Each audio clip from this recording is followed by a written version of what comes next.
All right, good morning, everybody. Here we are. We're in the Vicky 3 Academy. This is Laws, and I'm Walker. We're on We Play Games discussing the rights of women laws in Vicky 3.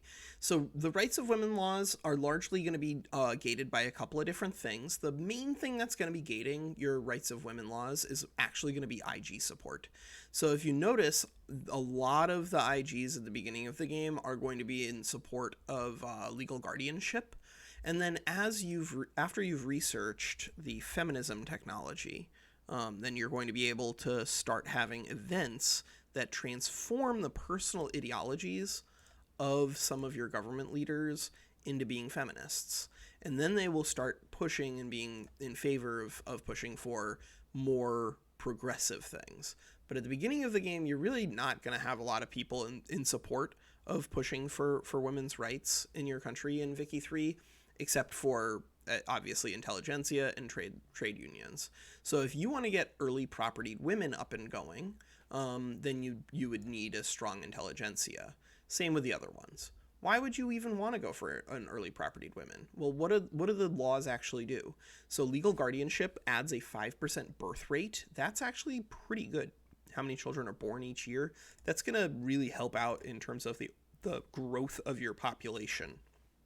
So you're sacrificing something by moving out of legal guardianship. But what you're sacrificing, I think, is just way more power. What you're sacrificing to gain is way more powerful. You're gaining workforce ratio. So up here, you see here we have the gainfully employed, the peasants, the unemployed, and the dependents. So the dependents, some of them are adults, some of them are children, some of them are injured veterans. But by increasing the rights of women, you increase the inclusion of women in in your workforce, the more and more productive your economy is going to become. Yes, it means you're sacrificing a little bit of birth rate, but at the end of the day, I promise you're not going to feel it that much if you set up a country where people are going to be interested in migrating to. You don't really care at all about birth rate under those circumstances. That's why, like, at the beginning of the game, when you aren't getting a whole lot of migration, having a powerful devout that can get you extra 2 to 5% birth rate is really, really good, because it lets you stay growing. But once you hit like the 1860s, the 1870s, and you've built a lot of stuff, pops will just like flood into your country. And so then you kind of like don't even care at all about birth rate at that point. You just care about the economic productivity and the activity in your country, in which case going as liberal as possible is good.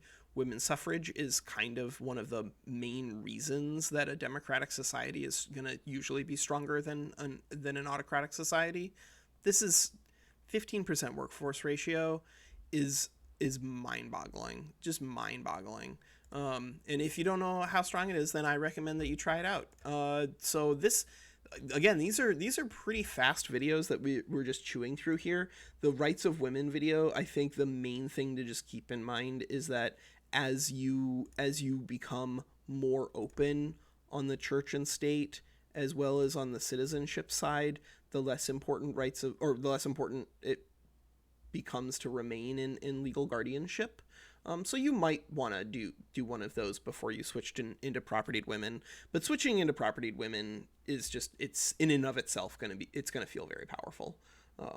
So keep an eye out for ways to get your feminism ball rolling, because your economy is really going to thank you for it.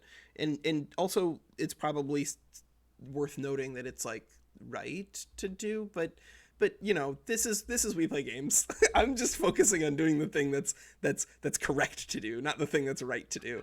In this case, it happens to be both. I'm Walker. Take care.